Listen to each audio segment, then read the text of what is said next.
Bonjour chers frères et sœurs. Aujourd'hui, vendredi saint, nous allons vivre encore un événement très important, un temps spirituel très profond que la tradition de l'Église a nommé l'office des ténèbres. Le nom office des ténèbres a été donné aux offices qui sont dits le matin du jeudi saint, du vendredi saint et du samedi saint. Et cela a été donné avant la réforme de Pie XII en 1955. Mais pourquoi ça s'appelle Office des ténèbres?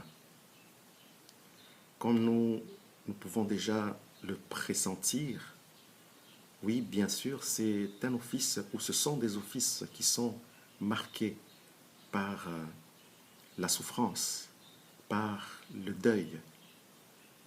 Mais ce nom ténèbres, c'est parce que tout simplement, ces offices sont composés des vigiles ou des matines, ces prières qui sont dites tard dans la soirée, et aussi des laudes, cette prière qui est dite tôt dans la matinée.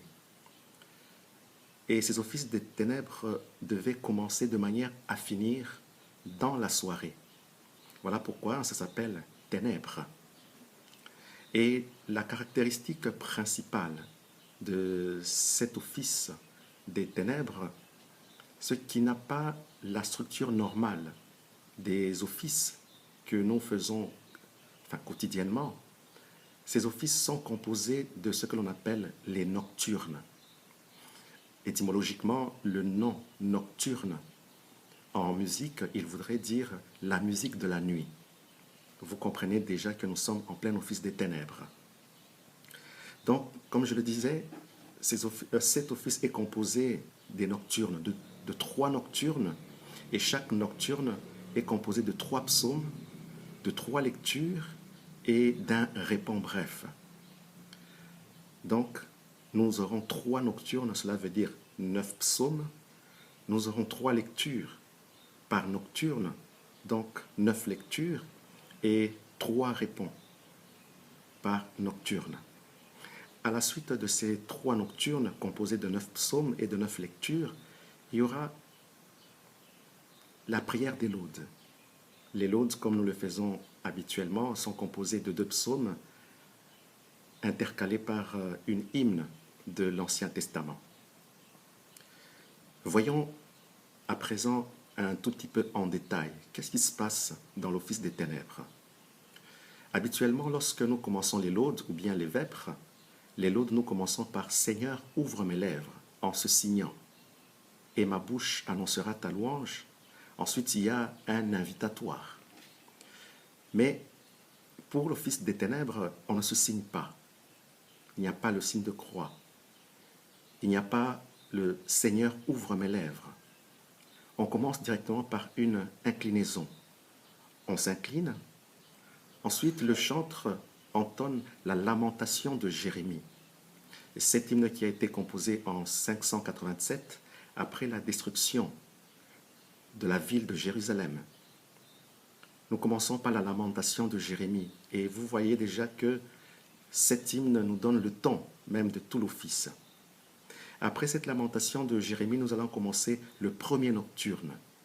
Ce premier nocturne nous met en plein procès de Jésus avec le psaume 2 qui est très utilisé dans le Nouveau Testament pour mettre en évidence la révolte des rois de la terre qui sont représentés par Ponce Pilate et les princes du peuple qui sont représentés par les Sadducéens et Hérode. Donc contre le Seigneur et contre son Christ, tous se sont révoltés. Puis nous continuerons avec un autre psaume qui évoque de manière prophétique la passion du Christ avec le psaume 21 et celle du faux témoignage qui est fait contre Jésus devant le procès. Contre moi se sont levés des faux témoins, ils se sont égarés dans leurs mensonges. Le psaume 26. Après ces 3 psaumes, nous continuerons avec la lecture patristique ou mieux la lecture biblique.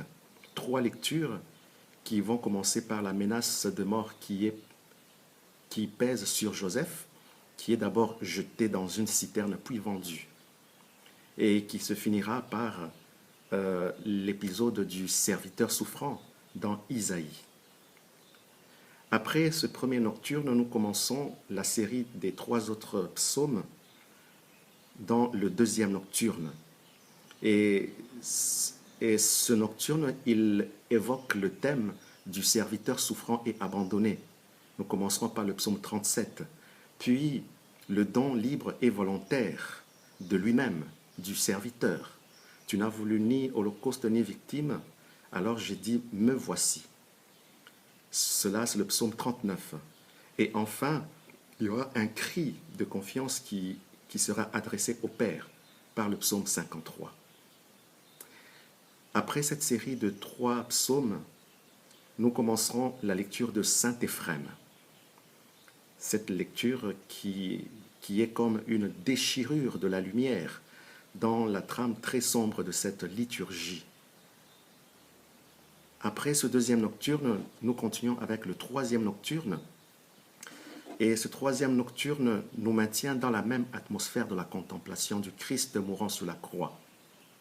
Il meurt alors que la ville de Jérusalem est livrée à la discorde et à la violence, avec le psaume 58.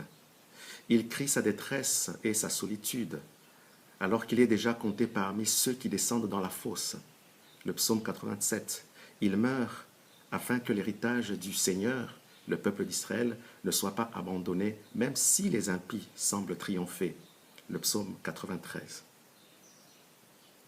Enfin, il y a la lecture de Saint Germain de Constantinople, qui nous invite à méditer le mystère de la croix comme une inlassable recherche de l'homme, le vieil homme, par le Christ qui est venu, non pas pour condamner, mais pour sauver. Après ces 3 nocturnes, nous commencerons les laudes. Les laudes avec le psaume 50, bien sûr, ensuite avec le cantique d'Habakkuk et enfin le psaume 96. Et comme vous le remarquerez, tous les psaumes nous donnent de méditer sur ce qui va se passer. Jésus est amené devant les princes de la terre quand il est donc accusé faussement. Et c'est là toute la trame de ces offices qui nous donne de méditer sur la révolte de l'homme face à Dieu.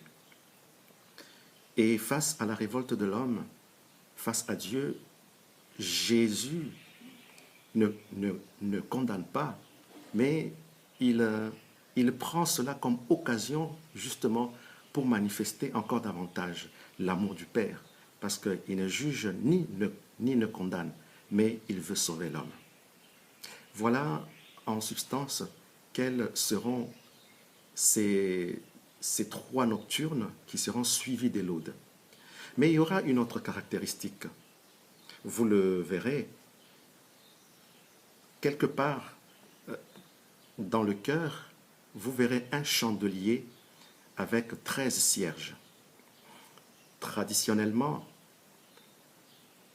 il y en avait 15. 12 cierges qui signifient les 12 apôtres,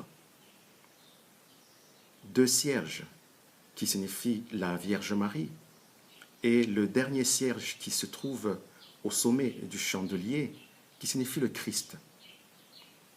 Mais dans notre office ce matin, vous ne verrez que 13 cierges. À la fin de chaque psaume, un cierge sera éteint. Après chaque psaume, un cierge sera éteint. Mais le dernier cierge, il restera allumé, qui symbolise l'espérance. Certes, le Christ meurt en croix, mais ce n'est pas la fin. C'est le début de la rédemption de l'homme. Voilà pourquoi il ressuscitera.